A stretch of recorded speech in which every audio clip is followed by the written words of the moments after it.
Jadi ini cerita-cerita yang menarik seperti itu disajikan dengan cara yang menarik, ditambahi dengan penyanyi yang kemudian berlenggak-lenggok dan suaranya sangat merdu, dipakai untuk nyanyi Nabi yang sedang berdakwah. Anda bayangkan, saya sedang misalnya ngisi pengajian di sini, kemudian di sana ada konser gitu. Konsernya goyangnya nggak karuan begitu. Kemudian sana mengatakan, ayo daripada ikut pengajian, lebih baik ke sini. Nah, asal muasal turunnya surah Luqman ayat 6 ini adalah tentang peristiwa ini. Maka kemudian nyanyian itu haram bersyarat. Syaratnya apa? Liyudillah an sabilillah, kalau dia dipakai untuk menyesatkan dari jalan Allah dan untuk mengolok-olok jalan Allah itu.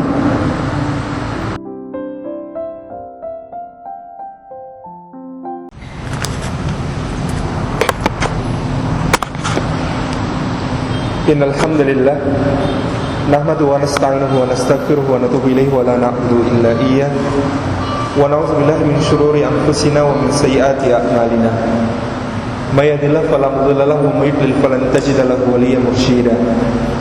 Asyhadu an la ilaha illallah wahdahu la syarika lahu wa asyhadu anna Muhammadan 'abduhu wa rasuluhu la nabiyya wa la rasula ba'dah. Uhayyikum bi tahiyatil Islam, tahiyatun thayyibatin mubarakah, tahiyatun min indillah, tahiyati ahlil jannah. Assalamualaikum warahmatullahi wabarakatuh.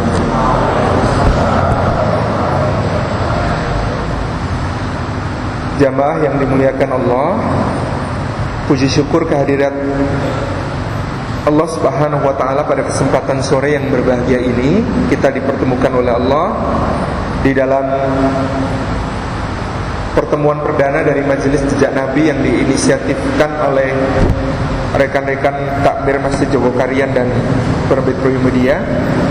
Kita berdoa mudah-mudahan majelis ini menjadi majelis yang istiqomah nantinya, tempat kita berjumpa, berbagi, dan menelusuri jejak demi jejak yang sudah ditorehkan dengan begitu mulia oleh Rasulullah SAW. Jamaah yang muliakan Allah, sebagai bagian dari keutamaan untuk menelusur jejak Nabi SAW, sejak pekan ini mudah-mudahan dan seterusnya kita akan memulai majelis kita ini dengan membaca salawat atas Nabi Muhammad SAW.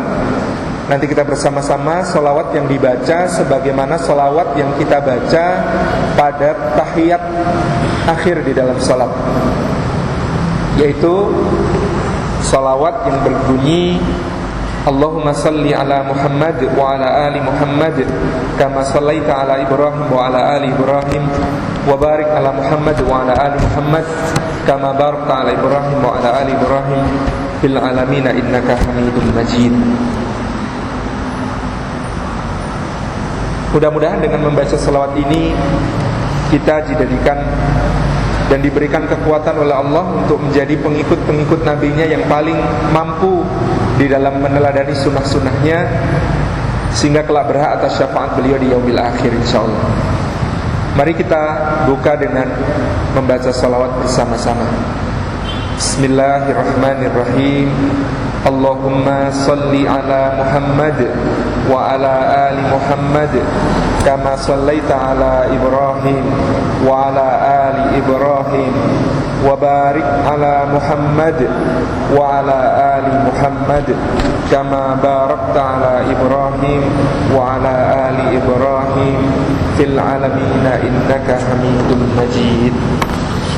Baik jamaah yang muliakan Allah, pada pertemuan pertama kali ini insyaallah kita akan membahas keutamaan mempelajari sirah Nabi Muhammad SAW.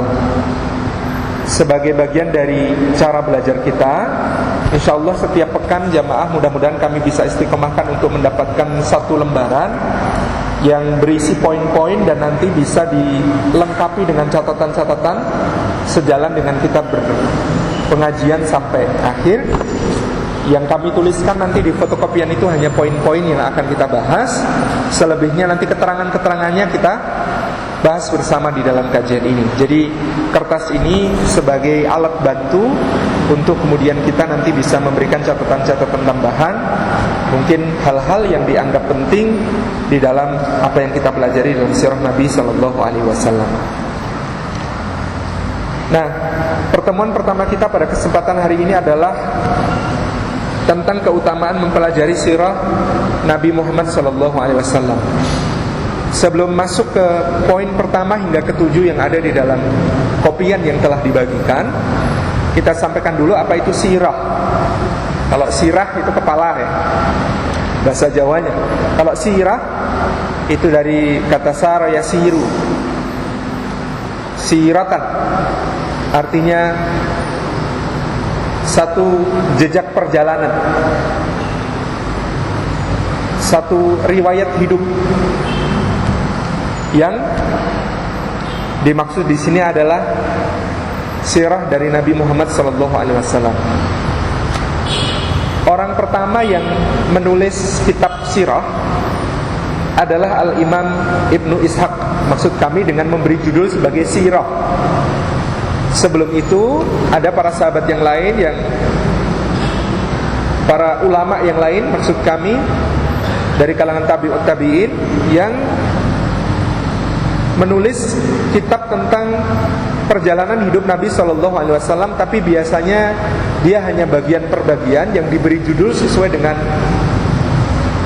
apa yang menjadi bahasan utamanya. Contoh adalah kemudian para tabi'in, diantaranya Imam Az-Zuhri. Beliau menulis kitab yang diberi judul Al-Maghazi. Al-Maghazi ini artinya perang-perang yang dipimpin oleh Nabi Sallallahu Alaihi Wasallam. Jadi yang diringkas, ditulis di dalam kitab tersebut adalah kisah tentang perang-perang yang diikuti oleh Nabi Sallallahu Alaihi Wasallam. Kemudian juga penulis Al-Maghazi yang lain amat sangat banyak. Kita bisa menyebut misalnya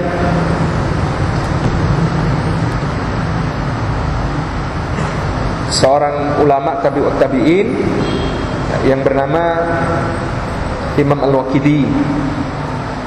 Ada lagi yang kemudian menuliskannya seperti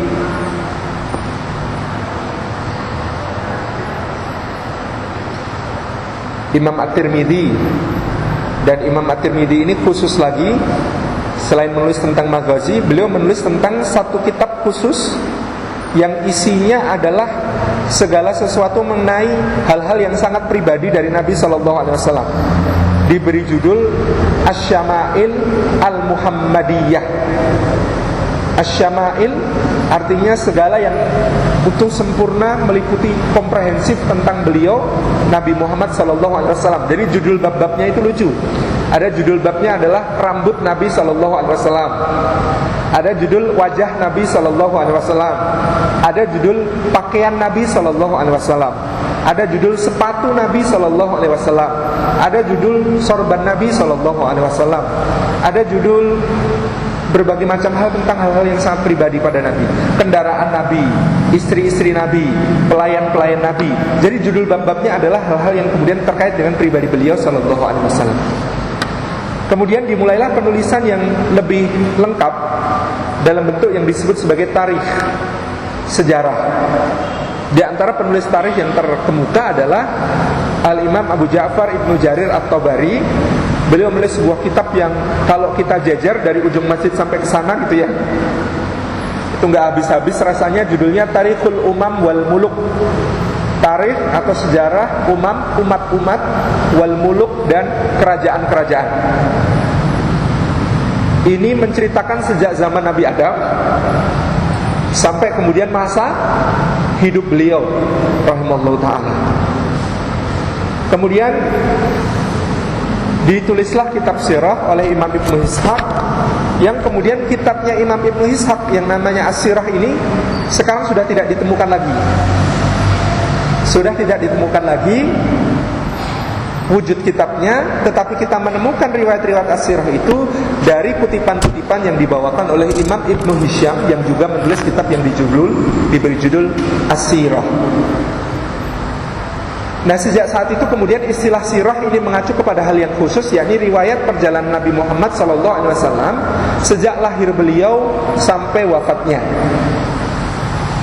Ini yang kemudian menjadi sangat masyhur istilah sirah ini, sehingga ada kitab yang judulnya sebenarnya bukan sirah, tapi diterjemahkan bahasa Indonesia diberi judul sirah. Contoh yang ditulis oleh Syekh Safiur Rahman Al-Mubarakfuri, beliau nulis kitab judulnya Ar-Rahiqul Maktum. Ar-Rahiqul Maktum. Rahiqul Maktum itu artinya piala-piala yang bersegel. Ini dari ayat Al-Quran Al-Karim di surah Al-Insan tentang Rahiqul Maktum, tentang nanti ahli surga itu akan meminum dari piala-piala yang terbuat dari perak murni, dan perak murni itu diberikan segel oleh Allah Subhanahu wa taala. Ada lagi kitab yang judulnya Rahmatan lil Alamin. Ini karya seorang alim dari India juga, namanya Syekh Abdurrahman Taj, dan kemudian ini juga diberi sebutan sirah, padahal judulnya bukan sirah. Nah, ini sedikit tentang apa yang dimaksud dengan sirah Nabi sallallahu alaihi wasallam. Baik jamaah yang dimuliakan Allah, kita masuk ke materi kita. Keutamaan mempelajari sirah Nabi sallallahu alaihi wasallam. Yang pertama adalah untuk menemukan uswatun hasanah, suri tauladan yang baik, yang meliputi seluruh sisi kehidupannya, baik itu aqwal, perkataan-perkataan beliau, maupun af'al, perilaku-perilaku atau tindakan-tindakan beliau, atau kemudian juga persetujuan dan penolakan beliau, baik di dalam bidang akidah, dalam bidang ibadah, dalam bidang muamalah, sampai dalam hal-hal yang sifatnya pribadi. Dalilnya apa? Kita sudah sering membaca surah Al-Ahzab ayat yang ke-21. A'udzubillahi minasyaitonirrajim. Laqad kana lakum fi Rasulillahi uswatun hasanatun liman kana yarjullaha wal yawmal akhir wa dzakarallaha katsira. Laqad, huruf lam maupun huruf qad. Jadi bahasa Arab huruf artinya bukan huruf seperti bahasa Indonesia. Huruf artinya satu rangkaian bunyi yang kemudian tidak memiliki makna khusus kalau belum bersambung dengan kata yang lain. Huruf dalam bahasa Arab adalah istilah untuk menggambarkan satu rangkaian bunyi yang kemudian belum memiliki makna khusus kalau belum bersambung dengan kalimah. Nah, kalimah dalam bahasa Arab artinya kata yang lain. Laqad, la artinya sungguh-sungguh, qad artinya juga sungguh-sungguh. Jadi keduanya adalah taukid, penegasan, penguatan yang sangat kokoh bahwa benar-benar sungguh-sungguh karena ada lakum bagi kalian di dalam Rasulillahi, utusan Allah yakni Muhammad sallallahu alaihi wasallam, apa yang ada di dalam diri beliau?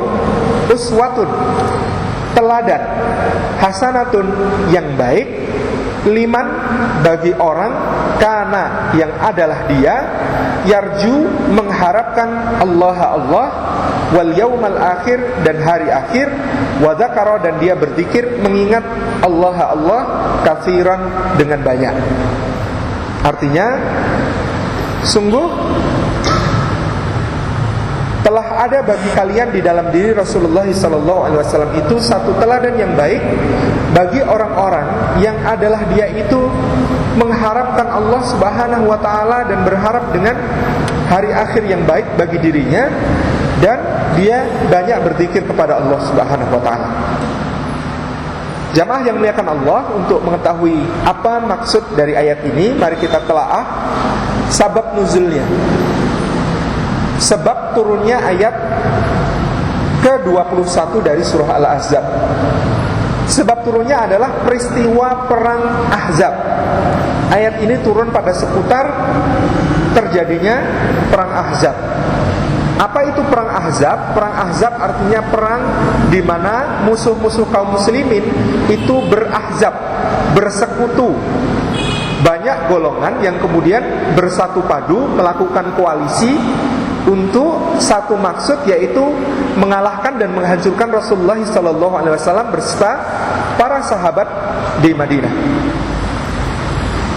Tentang perang ini Allah banyak menurunkan ayatnya di dalam surah Al-Ahzab, dan dimulai rangkaiannya dari beberapa ayat sebelum ini, di mana Allah menggambarkan bahwasanya ketika datang berita tentang pasukan Ahzab itu, maka kaum muslimin itu merasakan ketakutan yang sangat luar biasa di Madinah.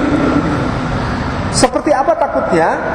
Allah menggambarkan ketakutan kaum muslimin dan penduduk Madinah atas berita bersatunya orang-orang Quraisy, orang-orang suku Ghatafan, orang-orang Bani Hanifah, orang-orang kabilah Saqif, orang-orang bahkan Yahudi yang tinggal di Madinah, dan seluruh kabilah-kabilah yang masih musyrik, berjumlah sekitar 10 hingga 12 ribu orang.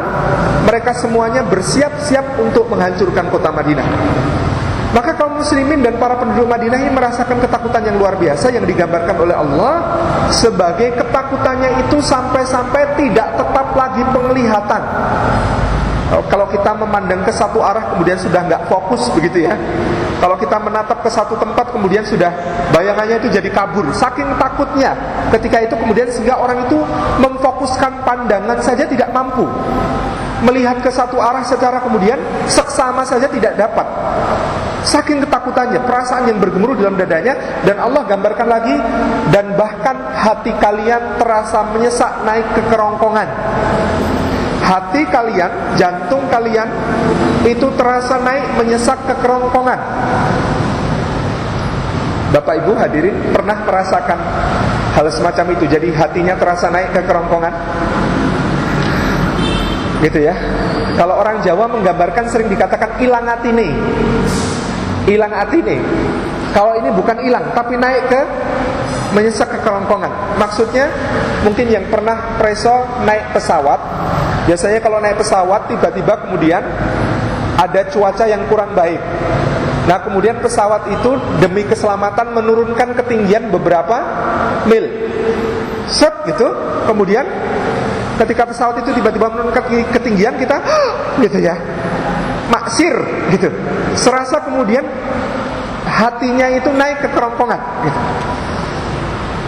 Atau kalau naik mobil nyuwun sewu sudah ngebut, tidak tahu bahwa kemudian setelah sebuah tanjakan itu kemudian turunan langsung curam gitu. Set gitu. Kemudian mobilnya dalam beberapa detik berada di udara, tidak kemudian napak gitu. Nah itu juga biasanya penumpangnya hatinya naik ke kerongkongan. Atau kemudian kalau naik motor sama, kaidahnya ngebut begitu ya, nggak sadar bahwa jalannya itu kemudian tiba-tiba menurun dengan cepat. Itu biasanya juga terasa gitu. Nah ini yang dialami oleh penduduk Madinah. Saking mereka kemudian merasa luar biasa tercekam ketakutan oleh kedatangan pasukan Quraisy dan orang-orang yang kemudian bersama mereka. Nah pada kesempatan itu kemudian Rasulullah SAW memanggil para sahabat untuk bermusyawarah. Ini sebaiknya bagaimana cara kita menghadapi pasukan musuh yang sangat banyak, yang kala itu jumlah 12.000 itu adalah jumlah yang belum pernah ada terkumpul di seluruh Jazirah Arab pasukan kok sebanyak itu. 12.000 orang bersama-sama. Maka kemudian para sahabat dikumpulkan, Rasulullah bertanya bagaimana sebaiknya. Ada para sahabat yang kemudian menyatakan, ya Rasulullah, kita songsong mereka di Badar atau di Uhud sebagaimana dulu, sehingga kita bisa mengalahkan mereka dengan mudah atas izin Allah. Sebagian sahabat yang lain menolak usul ini dengan mengatakan, ya Rasulullah, tidak mungkin.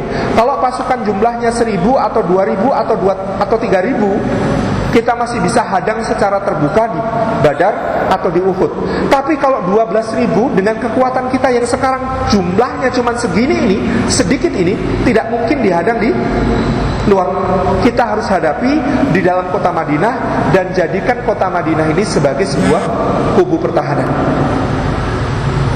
Maka kalau begitu, kata sahabat yang lain, kita bangun benteng ya Rasulullah untuk kota Madinah ini. Kota Madinah ini bagian utara ini terbuka, berbeda dengan bagian timur, bagian selatan dan bagian barat yang kemudian terlindung oleh bukit-bukit batu dan kebun-kebun kurma yang luas. Perkiraannya kemungkinan bagian utara yang akan dijadikan tempat mereka menyerbu masuk ke kota Madinah. Nah, bagian utara ini perlu kita bangun bentengnya. Kata sahabat yang lain, mana cukup waktunya? Mereka sudah bergerak dan kita belum membangun benteng satu batu bata pun. Tidak akan cukup. Maka majulah Salman Al-Farisi mengajukan usul, ya Rasulullah, dulu kami di negara Persia. Negara Persia itu sekarang yang disebut Republik Islam Iran. Dahulunya dia sebuah kemaharajaan tersendiri di sebelah utara Jazirah Arab. Dan Persia ini sebuah peradaban yang tua dan sangat kaya, ketika itu menjadi salah satu adidaya di dunia. Salman mengatakan, berdasarkan pengalaman di Persia, kami kalau diserbu musuh, maka kami kemudian membangun parit. Daripada membangun benteng, itu waktunya butuh lama dan lebih susah, maka kami menggali parit. Kata Nabi, hai Salman, berapa lebar dan dalam parit yang harus dibangun? Kata Nabi, demikian. Salman menjawab, parit yang harus dibangun itu ya Rasulullah, lebarnya adalah lebar yang tidak bisa dilompati oleh kuda. Jadi kalau kuda ngelompat begitu, kecemplung. Dan dalamnya adalah dalam di mana kuda maupun dua orang manusia tidak bisa mendaki naik. Itu berarti dalam sekali. Jadi lebarnya adalah lebar yang kemudian kuda tidak bisa lompat. Jadi kalau kuda lompat dia kecemplung gitu. Kalau kemudian dia dalamnya itu adalah dalam di mana orang tidak bisa menggapai naik sendiri. Dan kuda tidak bisa juga untuk kemudian grekel-grekel naik ke atas gitu. Maka kemudian usul ini disetujui. Ditambah lagi dengan nantinya gang-gang di kota Madinah, antar rumahnya itu dihubungkan dengan pagar-pagar sekenanya, seadanya. Ada tempat tidur yang diberdirikan, kemudian diikat untuk menjadi benteng. Kemudian ada pelepah-pelepah kurma yang dijajarkan dan dirajut untuk kemudian menjadi satu penghalang dan seterusnya. Nah, penggalian parit ini, jamaah yang dimuliakan Allah, memakan waktu yang panjang. Dan di sana kemudian yang dilakukan oleh para sahabat adalah bekerja keras luar biasa. Dan karena khawatir bahwasanya pengepungan orang-orang Quraisy dan pasukan Ahzab terhadap kota Madinah akan berlangsung lama, maka jatah makanan itu diirit, super irit. Jamaah bisa bayangkan, Jabir bin Abdullah radhiyallahu anhu berkisah dalam hadis yang diriwayatkan Imam Al-Bukhari, jatah makan penggali parit Khandaq pada perang Ahzab itu adalah satu butir kurma yang diamuti seharian itu, demi untuk menjaga energinya supaya terasup sedikit demi sedikit. Di kurma ini kan manis, Bu, isinya banyak gula, dan gula yang ada di dalam kurma ini bermanfaat betul untuk memberikan tenaga pada penggali parit ini. Maka dia diemut seharian. Kemudian minumnya seteguk air, dan ditambah makanannya itu dengan, kalau kita punya tangan, Bu, ini dibasahi dengan air, itu dicelupkan ke dalam persediaan tepung. Nah, tepung yang nempel di tangan yang basah inilah yang kemudian jadi jatah makan sehari. Ini yang kemudian keprihatinan yang dialami oleh para sahabat ketika itu, sampai-sampai mereka jatah makannya itu sebutir kurma, seteguk air, dan tepung yang kemudian sebanyak yang nempel di telapak tangan yang basah. Itu pun kata Jabir radhiyallahu anhu, itu tepung diadoni dengan minyak panas yang bukannya membuat kenyang, tapi sekedar membuat tenggorokan tambah terasa kering. Maka menggali parit itu pekerjaan yang sangat luar biasa berat bagi mereka, sampai kemudian mereka akhirnya bertemu dengan sebuah batu yang sangat besar. Nah, batu yang besar itu kemudian oleh para sahabat dilihat satu demi satu mencoba untuk menghancurkan dan gagal. Akhirnya mereka memanggil Rasulullah SAW. Dipanggil Rasulullah ke situ, beliau kemudian mengangkat beliungnya dan mengucap asma Allah. Nah, dari ayat ini, yang dimaksud ayat ini adalah peristiwa ini, bahwa kemudian ketika mengangkat mengangkat beliung ini, mengangkat pelancong, mengangkat pacul yang kemudian lancip itu ya. Itu kemudian baju Rasulullah ini tersingkap. Ketika baju beliau tersingkap, terlihat bahwa ikat pinggang yang beliau kenakan biasanya tidak perlu diganjel apa-apa itu, ternyata ikat pinggangnya itu diganjel dengan 2 buah batu di bagian perut beliau.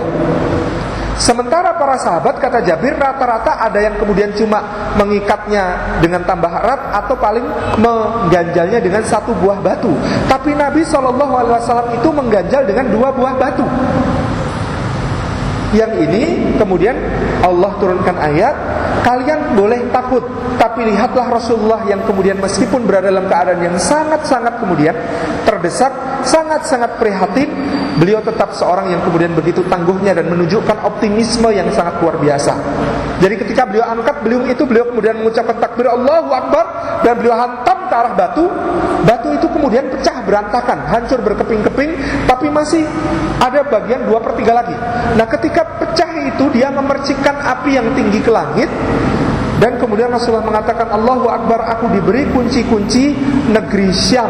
Negeri Syam itu sekarang ada beberapa negara, yaitu Palestina, Lebanon, Suriah, kemudian Yordania. Palestina, Lebanon, Suriah, Yordania, dan Turki bagian selatan. Ini yang disebut negeri Syam.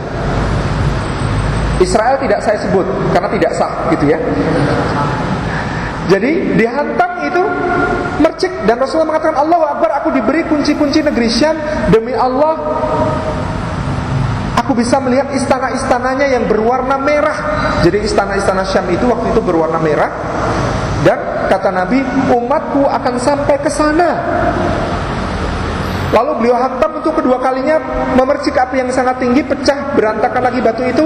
Kemudian Rasulullah mengatakan, Allahu Akbar, aku diberi kunci-kunci negeri Persia, yaitu Iran sekarang yang membentang sampai Afghanistan dan Pakistan di timur. Kata Nabi, aku bisa melihat istana-istana putih di ibu kotanya, yaitu Persepolis atau Madain, dan umatku akan sampai ke sana. Hantam lagi ketiga kalinya, baru batu itu hancur lebur berkeping-keping tanpa sisa. Rasulullah mengatakan, Allahu Akbar, aku diberi kunci-kunci negeri Yaman. Demi Allah, hari ini aku bisa melihat istana-istana dan pintu gerbang kota San'a. Jadi sekarang Yaman yang sedang bergolak itu, presidennya Ali Abdullah Saleh yang akan mundur itu tinggalnya di kota San'a. Dan kota San'a ini sudah disebutkan Rasulullah di dalam peristiwa di mana pasukan muslimin yang sedikit orangnya berada di Madinah, dan mereka terkepung dengan kepungan yang sangat hebat. Tapi Nabi kemudian membangun sebuah optimisme yang luar biasa. Nah, Allah mengatakan tentang Nabi dalam peristiwa ini, laqad kana lakum fi Rasulillahi uswatun hasanah liman kana yarjullaha wal yawmal akhir wa dzakarallaha katsiran. Sungguh telah ada bagi kalian di dalam diri Rasulullah itu sebuah teladan yang baik. Teladan apa?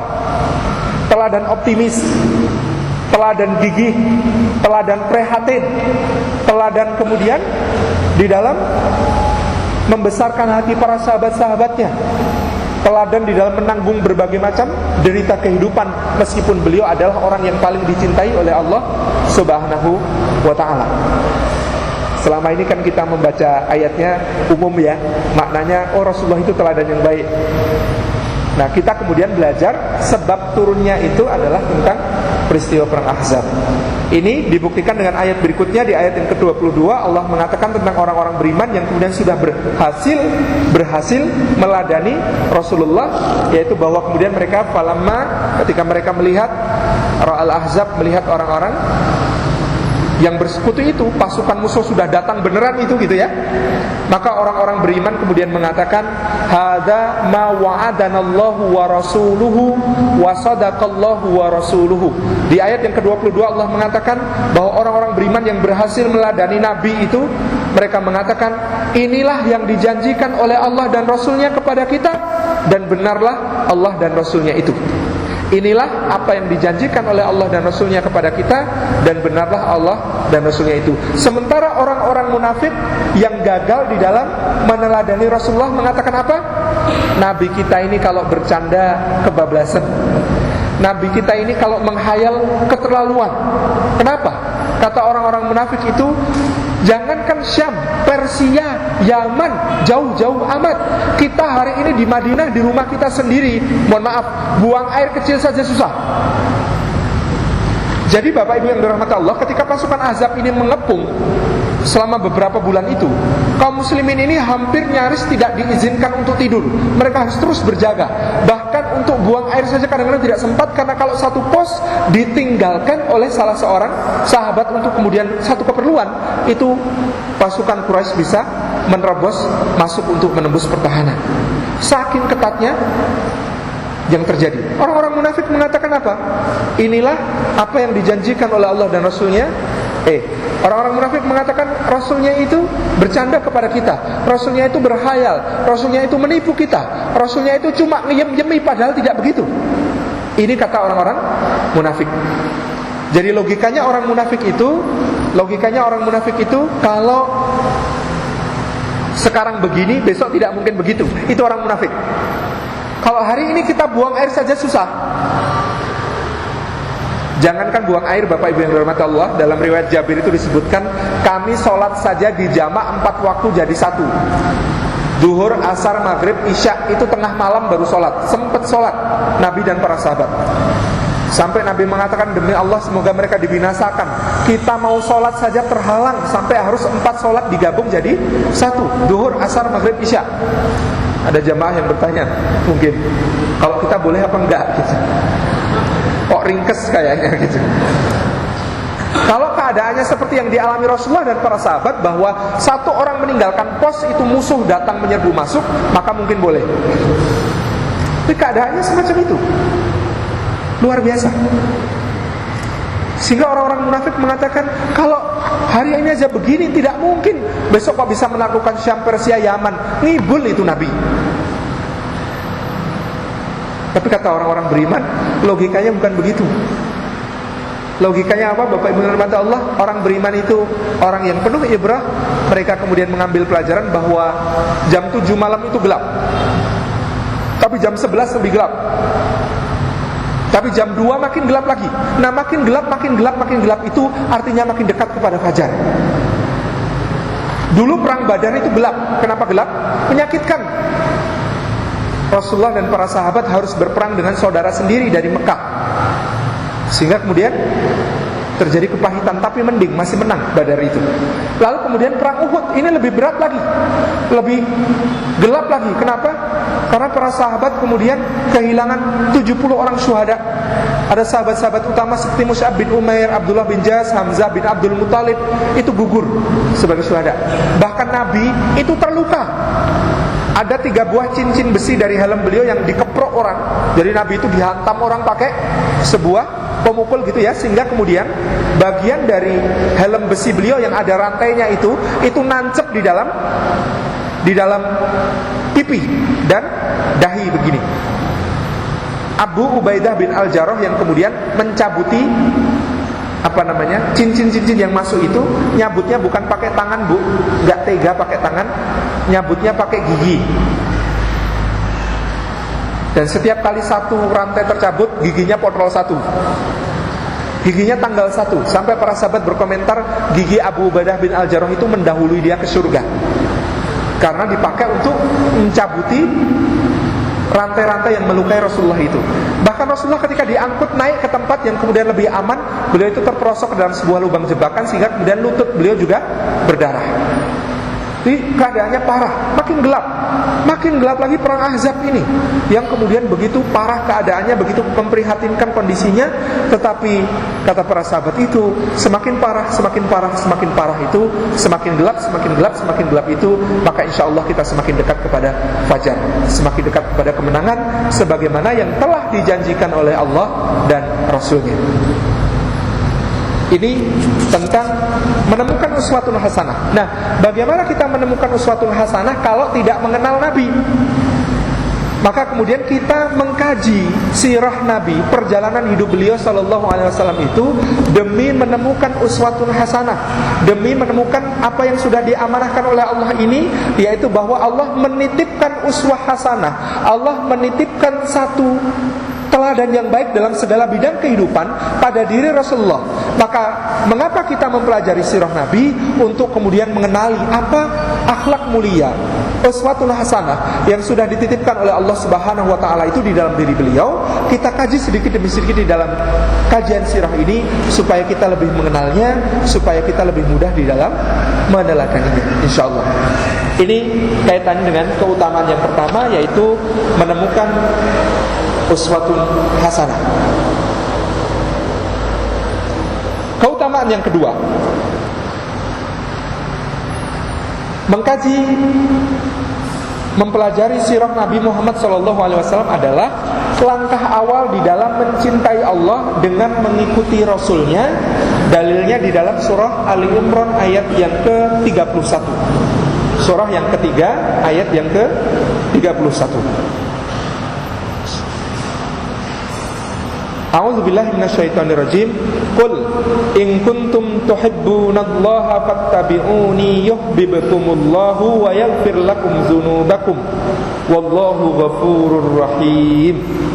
Qul, katakanlah hai Muhammad, in, jika, kuntum, adalah kalian, tuhibbuna, kalian mencintai Allah, fattabi'uni, maka ikutilah aku, yakni Muhammad.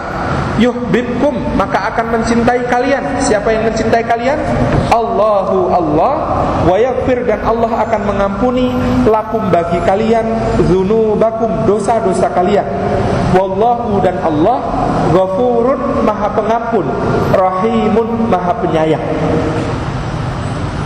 Jadi ayat ini mengatakan kepada kita, memberitakan kepada kita tentang Allah berfirman kepada nabinya, Qul, katakan hai Muhammad, in kuntum tuhibbunallah, kalau kalian mencintai Allah, fattabi'uni, maka ikutilah aku, ikutilah Muhammad sallallahu alaihi wasallam.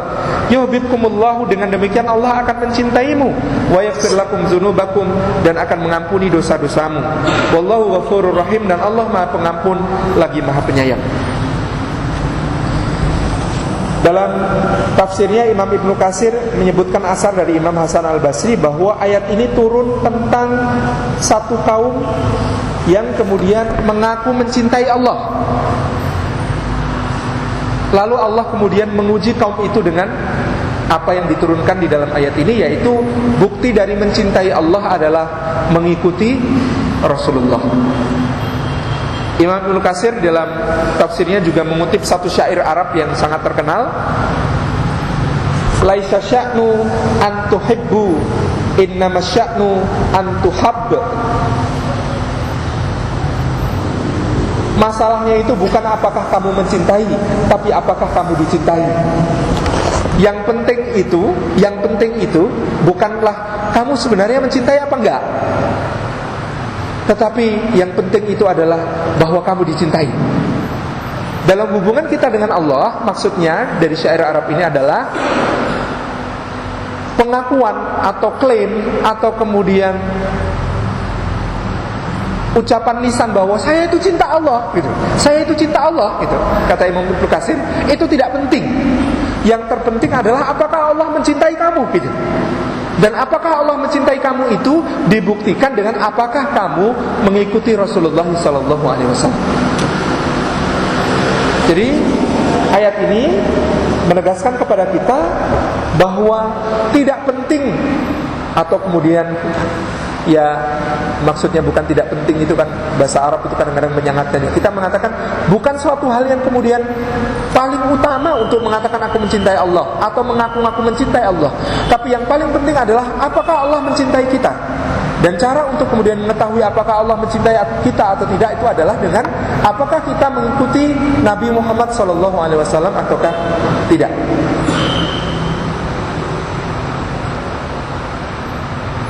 Nah, ayat ini sekali lagi memberikan kepada kita satu pemahaman. Untuk mencintai Allah kita harus mengikuti Nabi, dan untuk mengikuti Nabi kita harus mengetahui dan mengenal beliau sallallahu alaihi wasallam. Kalau tidak mengenal, bagaimana mau mengikuti?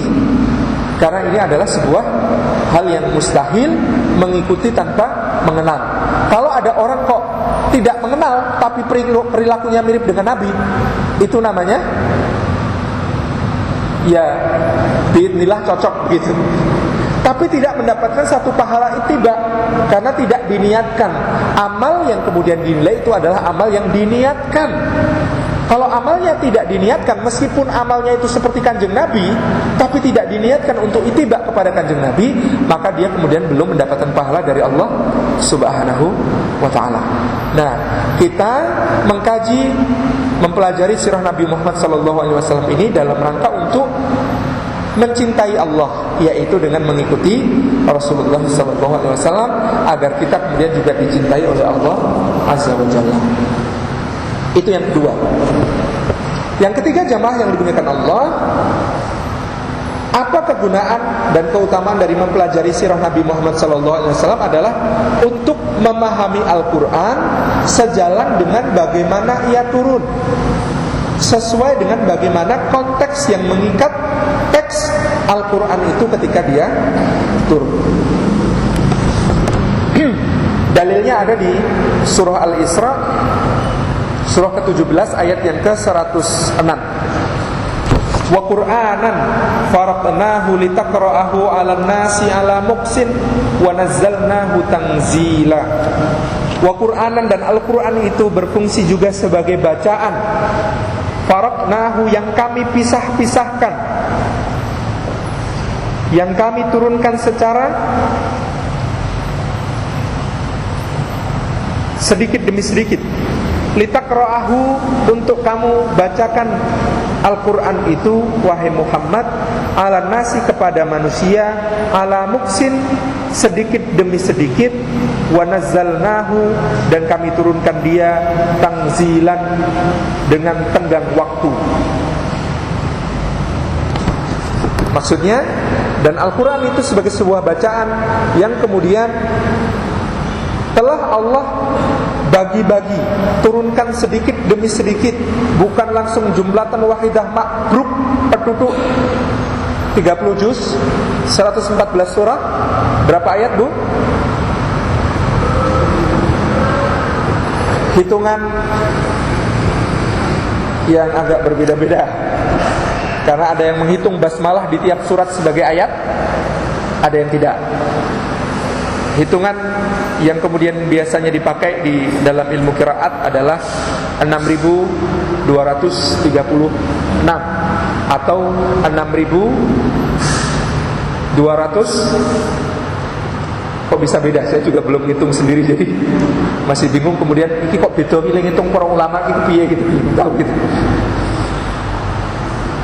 6.242 dalam riwayat yang lain. Kalau ada yang menyebutkan bahwa Al-Quran itu 6.666 ayat, ini mungkin kekeliruan faham terhadap asar yang kemudian diambil dari Abdullah bin Abbas radhiyallahu anhu, yaitu ketika kemudian Sa'id bin Jubair meriwayatkan dari beliau menyatakan Al-Quran ini 6.000 ayat isinya kisah, 600 ayat isinya tanda-tanda kebesaran Allah, 60 ayat isinya aturan muamalah, 6 ayat isinya hukuman-hukuman. Nah, Ibnu Abbas itu ngendikonnya begini, 6.000 kisah, 600 tanda kekuasaan Allah, 60 aturan muamalah, 6 ayat hukuman-hukuman, hudud. Maksud beliau tentu bukan di jumlah. Berarti 6.000 tambah 600 tambah 60 tambah 6, kemudian 6.666. Karena kita pasti kemudian menduga ada ayat-ayat yang kemudian beririsan. Artinya satu ayat itu sekaligus sebagai kisah, atau sebagai tanda kekuasaan Allah, atau sekaligus sebagai aturan muamalah, atau bahkan di dalam aturan muamalah itu terkandung juga sekaligus ada hukuman dan lain sebagainya. Jadi 6.666 ini adalah komposisi yang disebutkan oleh Ibnu Abbas radhiyallahu anhu tentang Al-Quran, di mana beliau mengatakan Al-Quran ini 6.000-nya kisah, 600-nya tanda kekuasaan Allah, 60-nya aturan muamalah, 6 ayatnya adalah hukuman-hukuman. Jadi kalau ngomong tentang hukuman, orang bicara syariat Islam kemudian tiba-tiba saja kemudian mengatakan pasti itu tentang potong tangan ya, pasti tentang rajam. Hukuman itu di dalam Quran itu cuma 6 dari yang 6.660 yang lain gitu. itu kemudian pembahasan yang tidak berimbang. Karena syariat itu sedemikian luasnya, dari 6.000 yang bentuknya inspirasi dari kisah-kisah, dari 600 yang bentuknya kontemplasi, renungan-renungan, tadabbur terhadap tanda-tanda kebesaran Allah, 60 ayat yang isinya praktek muamalah, bagaimana bertetangga, bagaimana berumah tangga, bagaimana menikah, bagaimana berhutang, bagaimana nyaur hutang gitu ya, bagaimana berdagang. Itu hanya bagian yang kemudian sesungguhnya tidak banyak di dalam Al-Quran. Maka pembahas syariat itu hendaknya juga adil. Yang terlalu bersemangat juga jangan terlalu menekankan dalam hal-hal yang terkait hukuman. Yang fobia, yang ketakutan juga jangan kemudian menuding syariat itu hanya soal hukuman. Syariat ini begitu luasnya gitu, sesuai dengan yang diturunkan oleh Allah di dalam Al-Quran Al-Karim. Nah, kenapa disebutkan di sini? Ibnu Katsir mengatakan tentang ayat ini, dan Al-Quran itu kata-kata faraqnahu diturunkan berangsur-angsur. Kata beliau, maknanya diriwayatkan dari Ikrimah, dari Ibnu Abbas adalah diturunkan sesuai dengan peristiwa-peristiwa yang terjadi selama masa risalah Nabi SAW. Jadi Al-Quran ini kitab yang kemudian dia turun dengan begitu indahnya, diskenario oleh Allah sedemikian rupa, maha skenario, indah sekali, bahwa ayat itu turun itu selalu cocok dengan perjalanan yang dilalui oleh Nabi dan para sahabatnya. Padahal Al-Quran itu sudah turun dari sisi Allah ke Lauhul Mahfuz, dari Lauhul Mahfuz ke langit dunia, itu sejak zaman azali, zaman belum adanya waktu. Zaman belum adanya waktu, yang kemudian disebut sebagai Lailatul Qadar. Katanya belum ada waktu, kok tiap tahun kita peringati Lailatul Qadar, kita cari. Ini penjelasannya nanti minta tolong teman-teman yang dari jurusan teknik elektro atau teknik informatika menjelaskan. Karena kalau di sana ada ilmu tentang transformasi. Transformasi itu artinya kalau di wilayah frekuensi dia dicuplek-cuplek, maka di wilayah waktu dia diulang-ulang. Nah, Quran itu turun dari sisi Allah ke Lauhul Mahfuz, ke langit dunia, itu dalam sebuah proses. Lalu dia dari langit dunia dibawa Jibril alaihissalam kepada Muhammad dengan sedikit demi sedikit. Nah, memahaminya tentu saja Allah tadi menurunkan Al-Quran di Lauhul Mahfuz tadi, Allah itu di luar waktu. Jangan difahami, kepiye le memahami itu, angel memang kecil. Jadi Allah itu kan al-awwal al-akhir. Jadi tidak difahami dalam konteks waktu sebagaimana yang kita pahami, kita berjalan sesuai waktu. Itu kita tunda pembahasannya, nanti pembahasan tentang yang lain ya, tentang qadar dan lain sebagainya. Kita maksud pada ayat ini bahwa Al-Quran itu turun ternyata berangsur-angsur sesuai dengan peristiwa-peristiwa dan kejadian-kejadian yang dialami oleh Muhammad SAW dan para sahabatnya. Ketika Muhammad di Gua Hira, turun Iqra bismi rabbikal ladzi khalaq. Ketika beliau pulang dan menggigil ketakutan, minta diselimutin, kemudian beliau dipanggil dengan ya ayyuhal mudaththir, hai orang yang berselimut. Ketika suatu saat beliau merasa begitu lelahnya berdakwah, lalu kemudian beliau istirahat dengan sangat pulas di bawah sebuah kemul, maka Allah memanggil lagi ya ayyuhal muzammil, wahai orang yang berkemul. Dan begitu seterusnya, berbagai macam peristiwa kejadian yang terjadi pada Rasulullah dan para sahabat sesuai dengan waktu yang selama 22 tahun lebih sedikit itu dialami oleh Rasulullah dan para sahabat. Al-Quran terus turun di dalam membimbing mereka. Al-Quran terus turun di dalam membimbing mereka. Dan untuk memahami Al-Quran dengan benar, kita mungkin benar, ada kaidah di dalam tafsir begini, Bapak Ibu yang dirahmati Allah. Kaidah dan dalam tafsir itu diantaranya berbunyi, al-ibar bi umumil lafzi la bi khususis sabab. Pelajaran dan hukum yang diambil dari satu ayat itu diambil dari keumuman lafaz, bukan kekhususan sebab. Jadi tiap hukum dan pelajaran yang diambil dari satu ayat itu tidak didasarkan pada kekhususan sebabnya. Oh, itu sebabnya hanya tentang itu, nggak boleh dibawa ke lain. Tapi dia juga diambil dari umumil lafaz, lafaz yang umum di dalam kalimatnya.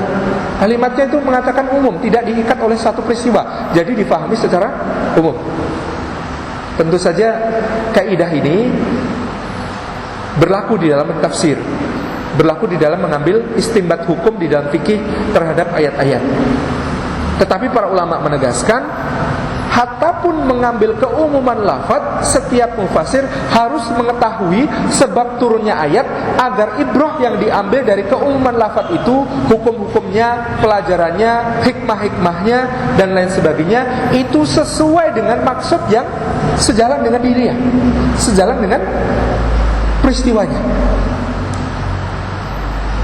Contoh, Dr. Yusuf Al-Qaradawi di dalam Fatwa Mu'asirah, beliau kemudian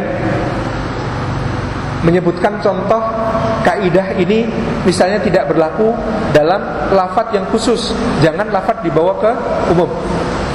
Misalnya ayat yang berbunyi waqarna fi buyutikunna, dan tetaplah kalian wahai para istri-istri Nabi tinggal di dalam rumah kalian.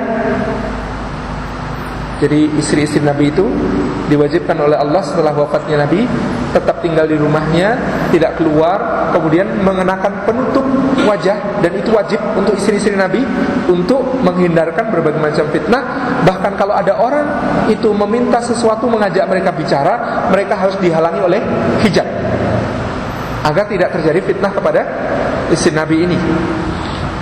Nah, ayat ini kata Dr. Yusuf Al-Qaradawi dipaksakan oleh sebagian orang yang tidak memahami kaidah tafsir dengan mengatakan hukumnya diambil dari keumuman lafaz, bukan khususan sebab. Padahal kata beliau, sebenarnya ini bukan umum lafaz, tapi khusus lafaz. Khusus lafaz kenapa? Karena di depannya ada kata-kata wahai istri-istri Nabi, berarti tidak umum. Itu lafadznya sudah khusus, bukan umum. Maka hati-hati membedakan antara lafadz umum dengan lafadz khusus. Maka dalam ilmu qiraat ada yang disebut am dan khas, membedakan antara lafadz umum dengan lafadz khusus. Ini nanti konsekuensinya di dalam istinbat atau pengambilan hukum. Atau misalnya kita memberikan contoh pada pemaknaan terhadap surah Luqman ayat yang ke-6, yang kemudian misalnya dipakai oleh sebagian kalangan untuk secara mutlak mengharamkan hal-hal yang oleh para ahli fikih sebenarnya dinyatakan bahwa itu haram bersyarat.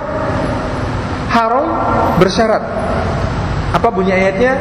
Wa minan nasi may yattakhidhu lahwal hadisi liyudilla an sabilillahi wa yabghunaha iwajah.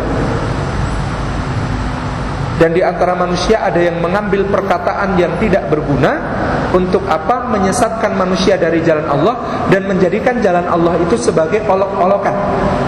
Kalau kita membaca tafsir yang ma'thur, yang berdasarkan asar, maka kalau kita lihat di daftar itu, Ibnu Abbas ditanya apa yang dimaksud dengan lahul hadis dalam surah Luqman ayat 6. Yang dimaksud adalah, kata Ibnu Abbas, nyanyian. Ditanyakan kepada Ibnu Mas'ud, apa maksud surah Luqman ayat 6? Yang dimaksud lahul hadis di situ apa? Nyanyian. Kemudian ulama lain di antara para sahabat nyanyian. Semuanya menyebutkan nyanyian. Bahwa kemudian ada yang mengambil hukum dengan cepat mengatakan kalau begitu semua nyanyian itu haram, karena nyanyian itu di sini disebut dicela oleh Allah dengan celaan yang luar biasa, bahwa di antara manusia ada yang mengambil lahul hadis, yaitu nyanyian, sebagai sebuah hal yang dinikmati, dan itu kemudian menyesatkan dari jalan Allah, wa yabghunaha iwajan, menjadikan jalan Allah itu sebagai olok-olokan. Nah, Dr. Yusuf Al-Qaradawi, Dr. Wahbah Az-Zuhaili dalam Al-Fiqh Al-Islami, dan kemudian juga para ulama yang lain memberikan catatan, hendaknya memahami ayat juga memahami sabab nuzulnya, sebab turunnya. Agar apa? Agar pengambilan hukumnya tepat. Apa sebab turunnya ayat ini? Sebab turunnya ayat ini adalah ketika kemudian Rasulullah SAW itu biasanya berdiri di dekat Ka'bah, kemudian memanggil orang-orang Quraisy, ayyuhal Quraisy, ayyuhal Quraisy, ayyuhal Quraisy. Datang orang-orang Quraisy, lalu beliau membacakan ayat-ayat Al-Quran. Nah, ada orang di kalangan Quraisy yang kemudian ingin merusak dakwah. Mereka diantaranya adalah Ubay bin Khalaf, Uqbah bin Abi Mu'aid, dan Al-As bin Wa'il As-Sahmi. 3 orang ini lalu berkongsi. Mereka ada yang pergi ke Syam, ada yang pergi ke Yaman, ada yang pergi ke Persia. Tugas mereka apa? Mengumpulkan berbagai macam cerita-cerita dan dongeng-dongeng, legenda-legenda, mitos-mitos, klenik-klenik, dan berbagai macam hal yang sangat menarik. Ceritanya itu ajaib-ajaib. Itu kemudian mereka bawa. Nah, sambil mereka kemudian dari Syam, Persia, dan Yaman itu mereka mendatangkan penyanyi yang paling cantik dan paling seksi, dibawa ke Mekah. Tiap kali Rasulullah berdiri di dekat Ka'bah membacakan ayat, lalu 3 orang ini ada di samping Ka'bah di sisi yang lain kemudian mengatakan, ayo penyanyi, nyanyilah penyanyi itu. Kemudian di sela-sela penyanyi itu menyanyi, mereka kemudian mengatakan, saya punya cerita menarik yang lebih bagus daripada ceritanya Muhammad. Ceritanya dari Persia, ini tentang Anushirwan, Kisra yang paling dahsyat. Dia itu ternyata punya seorang tukang kebun. Tukang kebunnya ini kemudian sudah dibisikkan oleh dewa bahwa dia akan mati sore itu di Cina. Maka Anushirwan kaget ketika kemudian lihat tukang kebunnya masih segar bugar di situ. Kemudian ternyata dewa kematian itu datang ke situ, kemudian melihat Anushirwan. Anushirwan tanya, kamu ngapain ke sini?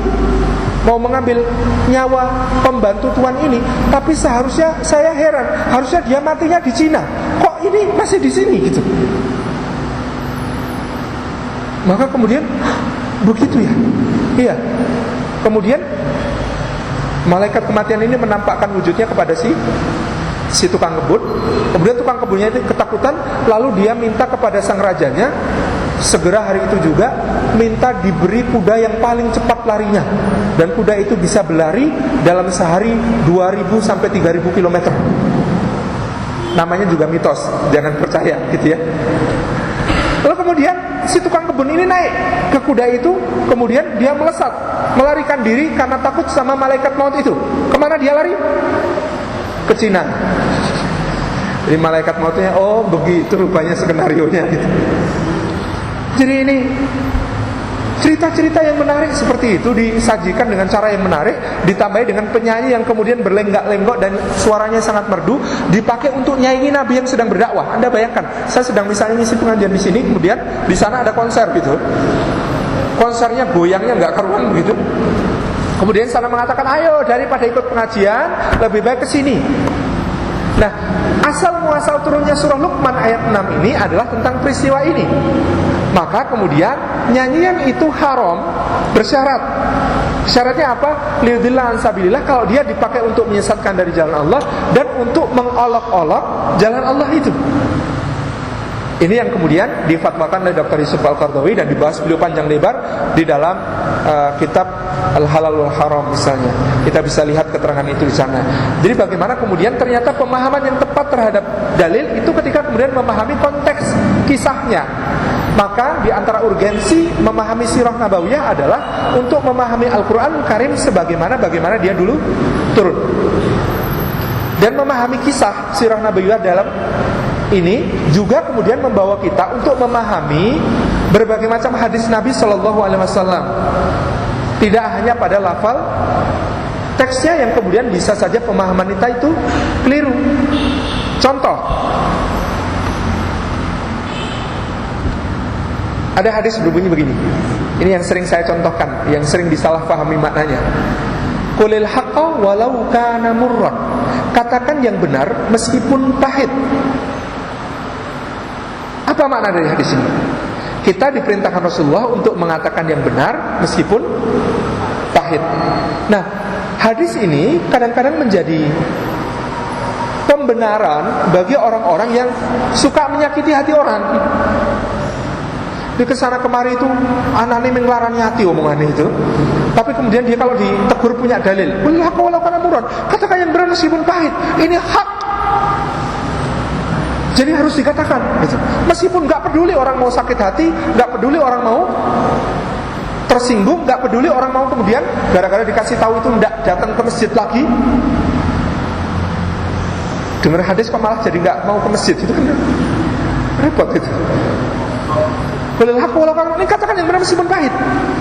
Nah, kemungkinan besar yang demikian hanya membaca lafal hadisnya tanpa membaca hadisnya secara lengkap dari sanadnya dan membaca hadisnya secara lengkap tentang sabab urutnya, sebab munculnya hadis ini. Hadis ini diriwayatkan oleh Imam Abu Dawud, Imam At-Tirmidzi, Imam An-Nasai dan beberapa ahli hadis yang lain dari jalur Abu Dar Al-Ghifari radhiyallahu anhu, di mana Abu Dar itu ceritanya begini. Ini riwayat lengkap hadisnya begini ceritanya. Ada pedagang datang menghadap Nabi. Kemudian dia mengadu, "Ya Rasulullah, celaka aku, binasa aku ya Rasulullah." Nabi bertanya, "Kenapa engkau? Kenapa kau binasa? Kenapa kau celaka?" Kata pedagang itu, "Saya itu baru kulaan ya Rasulullah, baru beli barang borong banyak sekali, rencananya mau saya jual lagi, akad sudah tertunaikan. Dia itu ngasih sampel ke saya, barangnya bagus, tapi begitu saya bayar tunai cash semuanya, barang diantar ke rumah saya, itu saya cek barangnya rusak semua, bubrah elek kabeh. Binasa saya ya Rasulullah, sudah bayar sesuai dengan harga yang saya anggap sampelnya begitu, ternyata barangnya jelek semua. Maka bagaimana saya ya Rasulullah? Apakah saya karena sudah kemudian ditipu orang begini jadi boleh menipu?"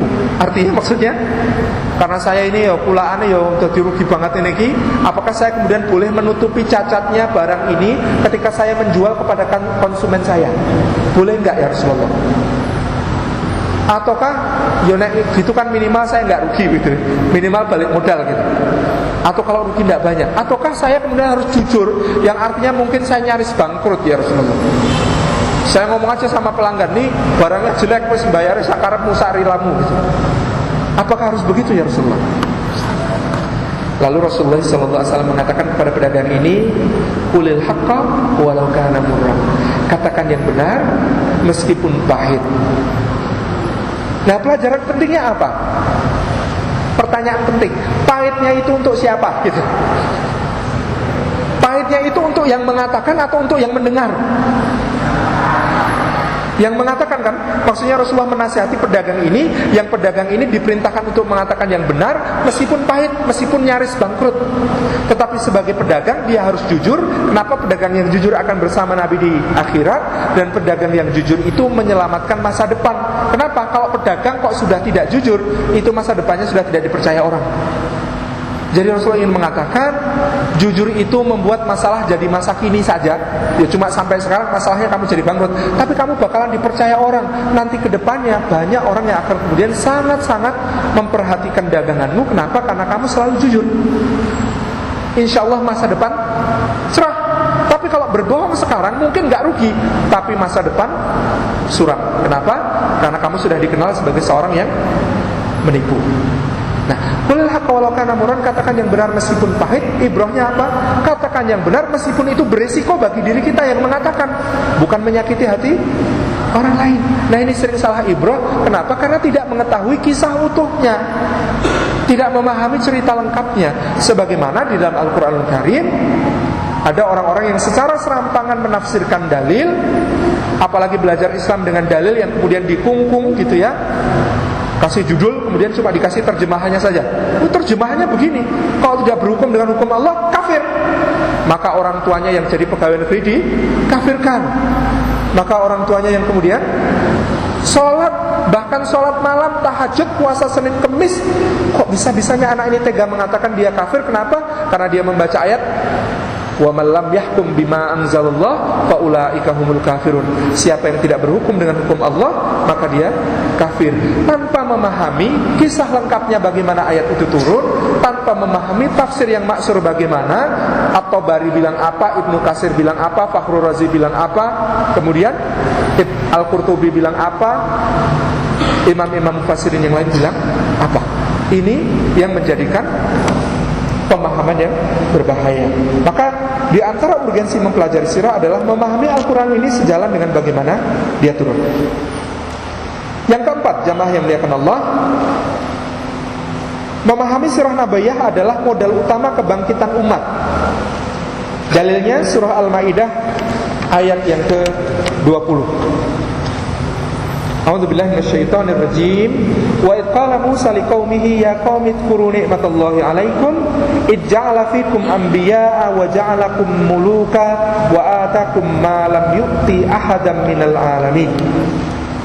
Dan ingatlah ketika Musa berkata kepada kaumnya, hai kaumku, ingatlah nikmat-nikmat Allah atas kalian ketika Dia menjadikan di dalam kaum kalian itu kenabian-kenabian, para nabi yang sangat banyak, wa ja'alakum, dan menjadikan kalian mulukan, orang-orang yang merdeka, orang-orang yang berkuasa, wa atakum, dan memberikan kepada kalian malam yu'ti, yang tidak dikaruniakan ahadan kepada seorang pun minal alamin, di antara semua penduduk alam semesta.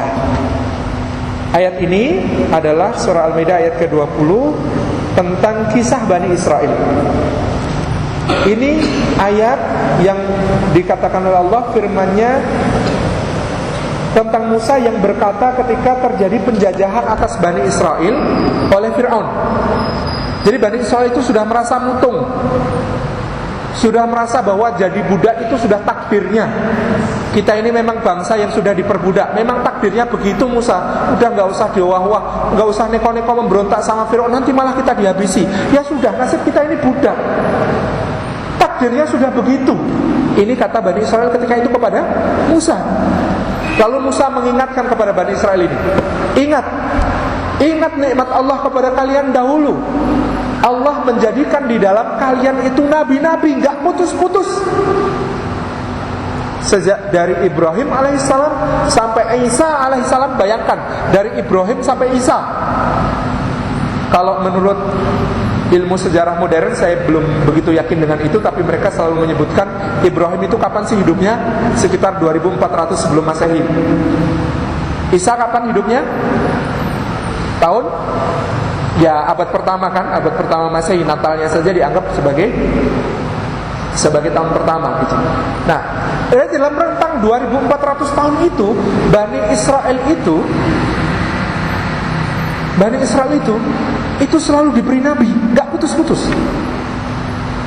Ibrahim punya anak namanya Ishak punya anak namanya Yakub punya anak namanya Yusuf, dan seterusnya. Ini diberi nabi terus. Itu nabi yang disebut dalam Al-Quran. Nabi yang tidak disebut namanya dari kalangan Bani Israel banyak sekali. Ada Yusya, kalau di Bible namanya Joshua, begitu. Joshua itu nama nabi, Bu. Ada Yehezkiel, ada Elia, ada Maleaki, ada macam-macam nama nabi. Itu sesuai yang kemudian begitu banyaknya, gak putus-putus. Musa mengingatkan, kalian ini satu-satunya bangsa di muka bumi yang dikasih nabi gak putus-putus. Kemudian apa kata Musa lagi? Wa ja'alakum mulukan, dan kalian itu dijadikan sebagai orang-orang merdeka. Dulunya itu merdeka kalian itu, bukan budak. Bahkan di masa Yusuf dulu, kalian itu menteri-menteri negara. Bani Israel itu kan datang ke Mesir di masa Yakub dan Yusuf. Jadi mereka datang ke Mesir, ceritanya Yusuf sudah kita pahami ya. Kemudian dia menjadi menteri perbendaharaan negara yang khusus ngurusi pangan dan kesejahteraan masyarakat. Lalu gara-gara Yusuf ada di situ, maka berduyun-duyunlah Bani Israel yang lain datang beserta ayah mereka, beserta anak keturunannya, beranak pinahlah di Mesir. Tapi tiba-tiba saja nantinya raja yang kemudian diabdi oleh keturunannya Nabi Yakub, Yusuf dan keturunannya ini, satu saat dikalahkan oleh raja yang lain, yang kemudian disebut sebagai Fir'aun itu. Maka kemudian Yusuf dan kawan-kawannya yang dianggap bangsa asing yang menjajah Mesir, kenapa? Karena mereka berkuasa dalam banyak bidang, itu kemudian dihinakan dan diperbudak. Nah, kalau dihinakan dan diperbudak sekian lama waktunya, sehingga kemudian mereka oleh Allah Subhanahu wa taala kemudian ditegur karena memiliki sifat apa? Sifat ngelokro. Ya wes, aku can budak kok, aku can lara tok, aku can ya tugasnya ngene iki gitu. Dipecut ya manut begitu ya, digitek ya moro gitu, ditutuk ya meneng wae gitu. Tapi Musa itu mengobarkan semangat perlawanan kepada Bani Israel itu untuk mengatakan kita ini bangsa merdeka, kita ini punya masa lalu yang gemilang, kita ini bangsa yang dikarunia Allah berbagai macam nikmat. Kalau kemudian sekarang kita sedang dalam keadaan terpuruk, itu karena dosa-dosa kita. Maka ayo kita perbaiki diri kita. Wa atakum malam yu'ti ahadam minal alamin. Allah juga mengatakan bahwa Musa berkata kepada mereka, kalian itu diberi oleh Allah apa-apa yang tidak diberikan kepada bangsa yang lain. Dalam riwayat yang maksud di sini adalah di antaranya karunia-karunia keutamaan, bersambungnya nasab, suku-suku yang terus terpelihara di kalangan mereka, dan naungan awan. Juga adalah manna dan salwa. Manna dan salwa. Manna itu makanan yang langsung turun dari langit, juga salwa.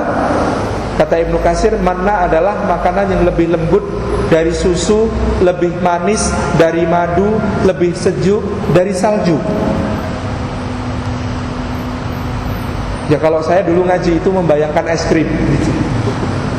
Lebih manis dari madu, lebih sejuk dari salju, lebih lembut dari susu. Itu es krim kualitas nomor 1, datang langsung dari surga. Ditambah salwa, daging burung panggang. Itu yang dikaruniakan kepada Bani Israel secara langsung, dan tidak diberikan kepada bangsa-bangsa yang lain. Nah, artinya apa? Jamaah yang muliakan Allah, pada poin yang keempat ini kita bisa memahami ternyata untuk kemudian membangkitkan Bani Israel supaya bersemangat lagi untuk berjuang menghadapi Fir'aun dan bala tentaranya yang sangat angkuh, sangat sombong, dan sangat melakukan kerusakan di muka bumi. Mereka harus disadarkan kembali tentang sejarah masa lalunya dan sejarah tentang kenabian-kenabian yang telah lalu di kalangan mereka, sehingga dengan demikian mereka bangkit semangat juangnya. Nah, kaum muslimin ini juga mungkin harus dibangkitkan semangat juangnya dengan mengetahui lebih banyak tentang Rasulullah SAW. Ini yang kami maksud yang keempat, bahwa dia adalah modal utama untuk membangkitkan umat. Sebagaimana dalil Quran surat Al-Maidah ayat yang ke-20.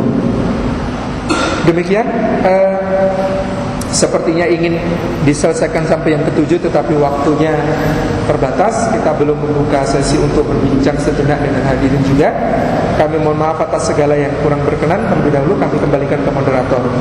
Assalamualaikum warahmatullahi wabarakatuh. 1 atau 2 penanya. Baik jamaah sekalian, kita beri waktu untuk bertanya 2 orang saja. Kalau ada, monggo. Ada nggak? Satu lagi. Maksimal 2 pertanyaan. Ada? Ibu? Ya, 2. Monggo Mas.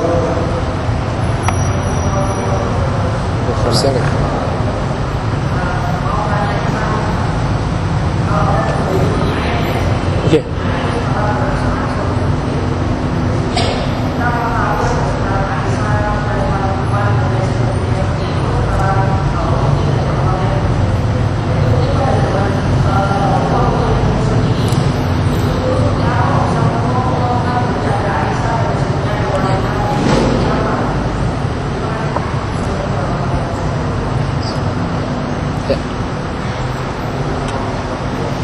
Salam.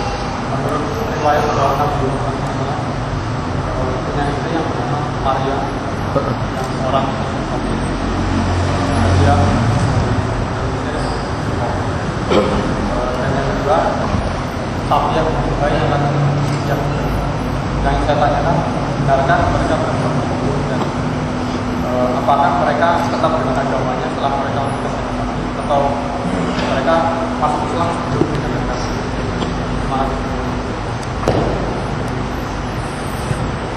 Baik, 2 pertanyaan langsung kami jawab. Pertama tentang kodifikasi Al-Quran. Tadi salah seorang jamaah yang dimuliakan Allah bertanya, kalau Quran itu turunnya berangsur-angsur, sebagian demi sebagian, ayat terpisah-pisah, kok sekarang kita kemudian menemui Quran yang sudah tersusun rapi, ada dimulainya bukan dari surah Al-Alaq, padahal dia diturunkan pertama Iqra bismi rabbikal ladzi khalaq, gitu ya. Tapi kalau kita mulai dari Al-Fatihah, kemudian Al-Baqarah, padahal itu kemudian Al-Baqarah justru surat Madaniyah, turunnya di Madinah bukan di Makkah, kok malah diletakkan di nomor 2. Ya, Allah Subhanahu wa taala memang menghendaki bahwa Al-Qur'an ini diturunkan berangsur-angsur sesuai dengan perkembangan yang kemudian dijalani oleh Rasulullah dan para sahabat. Tetapi setiap kali ayat turun, maka Jibril alaihissalam kepada Rasulullah sudah kemudian memberikan isyarat, letakkan ayat ini di belakang yang kemarin itu, letakkan ayat ini di belakang yang ini itu, lalu tempatkan ini di depan yang turun 3 bulan yang lalu itu, letakkan ini di sini, dan seterusnya. Jadi kita bisa membaca keterangan ini dalam buku yang sangat bagus dari Syekh Muhammad Mustafa Al-A'dhami. Beliau menulis sebuah buku dalam bahasa Inggris, sudah diterjemahkan bahasa Indonesia, tentang sejarah pembukuan Al-Quran. Jadi beliau menyatakan dari berbagai macam riwayat yang sangat sahih, juga kita bisa temukan di dalam berbagai macam ilmu tentang qiraat, buku-buku tentang ilmu qiraat. Ada Mabahis fi Ulumil Quran, ada kemudian Al-Itqan fi Ulumil Qurannya Suyuti dan lain sebagainya. Kita bisa membaca di sana keterangannya bahwa tiap kali Jibril itu menyampaikan wahyu, maka dia juga menyampaikan ini posisinya di mana. Sehingga para sahabat yang mencatat Al-Quran ini sudah memberikan tanda, oh ini di belakang yang kemarin itu, oh ini di depan yang dulu itu, oh ini di sana, oh ini di sana. Nah, lalu kemudian para sahabat menghafal Al-Quran itu sesuai dengan urutan-urutan yang sudah diberikan oleh Allah dan Rasulnya, sampai nanti di akhir hayat Rasulullah mengulang-ulang hafalan dan mengecek hafalan para sahabat. Beliau mengecekkan hafalan kepada Jibril dalam bentuk Al-Quran yang utuh, urut dari juz 1 sampai juz 30. Lalu para sahabat juga kemudian mengulang-ulang bacaannya, menyetorkan hafalannya kepada Rasulullah sesuai dengan urutan itu. Kodifikasinya dilakukan pada zaman Abu Bakar As-Siddiq, di mana Abu Bakar atas usul Umar ibn Khattab radhiyallahu anhu kemudian memanggil panitia, diketahui Zaid bin Thabit. Ketika Umar merasakan ini penghafal Quran kok satu demi satu gugur, kita ini kalau kemudian tidak segera membukukan Al-Quran, jangan-jangan Quran ini hilang gara-gara meninggalnya orang-orang yang menghafal Al-Quran. Maka panitia dikumpulkan, maka semua orang kemudian yang merasa memiliki hafalan Al-Quran itu setor kepada Zaid dan dicatat. Dan kalau nyetor hafalan harus menghadirkan 3 saksi yang tahu bahwa oh saya juga mendengar begitu, oh saya juga mendengar begitu, oh saya juga mendengarkan begitu. Jadi saking hati-hatinya penyusunan Al-Quran pada masa Abu Bakar As-Siddiq itu, sehingga orang itu mau menyetorkan hafalan berupa catatan maupun berupa ucapan, dia harus kemudian menghadirkan saksi. Dan semua yang datang untuk memberikan hafalan Qur'annya itu diterima oleh Zaid, tidak peduli bahkan meskipun Zaid itu sudah hafal sebelumnya. Silakan semuanya datang. Jadi Zaid itu hafal semuanya, tapi Zaid itu tidak kemudian mengatakan, dan Abu Bakar gak usah repot-repot, saya hafal semuanya, saya tulis jadi itu, gak usah dihadirkan orang-orang untuk setor hafalan. Ini hebatnya para sahabat. Ini Zaid itu hafal. Jangankan Zaid, di situ di panitia itu ada Mu'ad bin Jabal, ada kemudian Ubay bin Ka'ab, ada Salim Maula Abi Hudzaifah. Jadi salah satu ahlul Quran yang disebut Rasulullah itu namanya Salim Maula Abi Hudzaifah. Saya senangnya di situ gitu ya. Salim Maula Abi Hudzaifah. Ini dulu budak dari mana? Dari Afrika, kulitnya hitam begitu. Salim Maula Abi Hudzaifah. Kemudian ada di situ juga Utsman bin Affan, ada di situ Ali bin Abi Thalib. Ini semua sahabat yang di panitia itu hafal Quran. Tapi mereka itu tidak kemudian sok tahu dengan mengatakan, udah gak usah manggil orang, yang kita ini hafal kok semuanya gitu. Enggak. Ternyata kemudian semua orang yang datang untuk menyetorkan hafalan Qur'annya itu diterima dengan baik dan dicatat. Ini hebatnya panitia yang dipimpin oleh Zaid bin Thabit ini, sehingga margin of errornya itu 0%. Itu. Penyusunan Al-Quran itu bisa dianggap margin of errornya itu 0% karena sedemikian teliti, sedemikian disiplinnya para panitia yang terlibat di sana.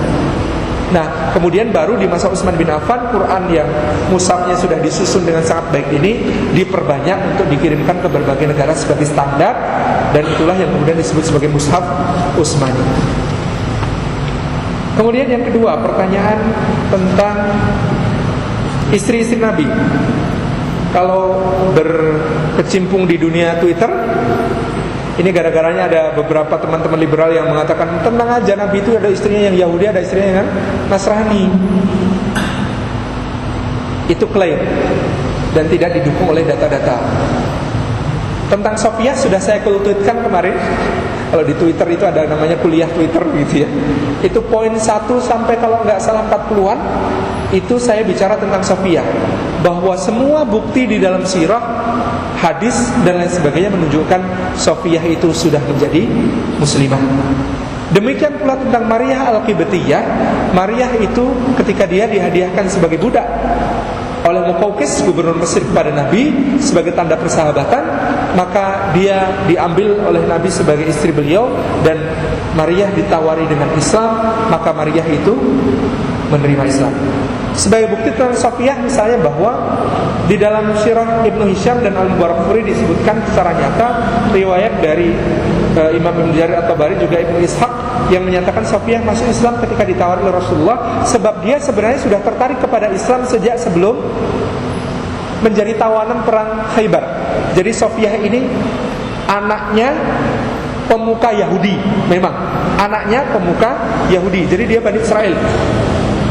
Namanya Huyai bin Akhtab, bapaknya ini namanya Huyai bin Akhtab. Nah, suaminya itu namanya Salamah bin Abil Haqiq. Salamah bin Abil Haqiq ini satu hari melihat istrinya ini bangun tidur dalam keadaan pucat. Kemudian dia tanya, "Kamu kenapa?"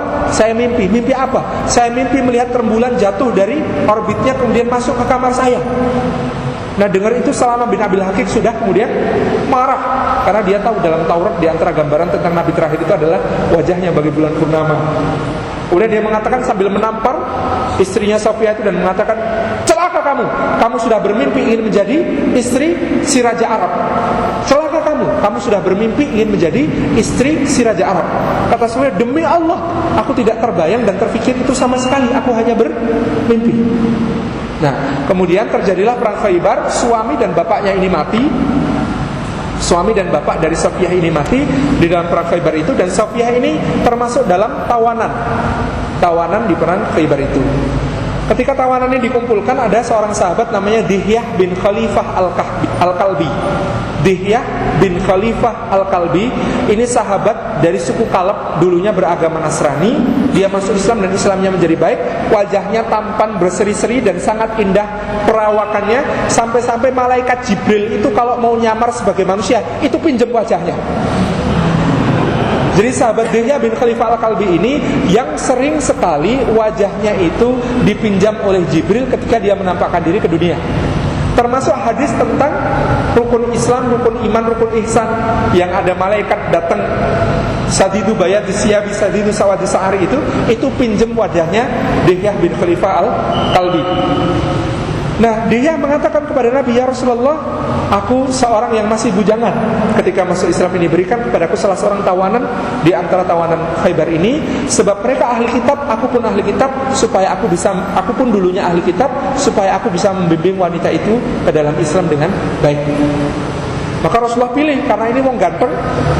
Ya Rasulullah itu ngukur ya, kalau wong ganteng itu terus dikasih yang elek banget begitu secara fisik, nanti kasihan juga gitu, beban mental masing-masingnya gitu. Maka kemudian Nabi pilihkan yang paling cantik, dan itu adalah Safiyah. Lalu dibawalah Safiyah oleh Dihyah. Sahabat yang lain protes, "Ya Rasulullah, celaka ya Rasulullah, jangan begitu ya Rasulullah." "Kenapa?" "Itu tadi Safiyah, putri Huyai bin Akhtab, putri pemuka Yahudi yang paling pemuka. Kenapa kau serahkan kepada Dihyah?" "Tidak ya Rasulullah, demi kehormatannya, dia hanya layak untuk engkau. Dia hanya layak untuk engkau. Dia hanya layak untuk engkau." Ini kata sahabat itu. Maka Rasulullah panggil lagi dia, "Mohon maaf, aku tawarkan kepada engkau yang lain, pilihlah. Bagaimana kalau Safiyah itu diambil oleh Nabi SAW?" Maka dia mengatakan dengan sangat bersemangat, "Iya ya Rasulullah, sebenarnya saya tadi tidak ingat, kok saya diberi yang ini gitu." Kata dia, saya beban mental. Kenapa? Nasabnya bagusan dia jauh gitu. Saya hanya seorang Nasrani biasa dulunya, dia sementara Yahudi yang sangat terkemuka dulunya gitu. "Jangan ya Rasulullah, ini memang untuk engkau." Maka Rasulullah memilih Safiyah. Malam itu Safiyah ditawari Islam, dia masuk Islam, dinikahi oleh Rasulullah. Malam itu mereka kemudian berpengantinan. Walimahnya itu, kata Anas bin Malik, hidangannya itu dari hais, tidak ada daging, adanya cuma hais. Hais itu kurma dilembutkan, direndam semalaman sampai lumat, kemudian dicampur keju, susu, mentega, dan madu. Itu yang disajikan di dalam walimahnya. Kemudian sesudah itu mereka berangkat kembali ke Madinah. Ternyata semalaman itu Abu Talha Al-Ansari jagain Nabi. semalaman ketika malam pengantin itu, Abu Talha Ansari itu menghunus pedang di depan kemahnya Nabi. Kenapa? Ketakutan. Kata Abu Talha, ya Rasulullah, gimana saya gak khawatir? Ini wanita suaminya kita bunuh, bapaknya kita bunuh, kaumnya kita hancurkan. Malam ini menikah denganmu dan sekamar denganmu. Aku takut nanti kalau ada apa-apa gitu.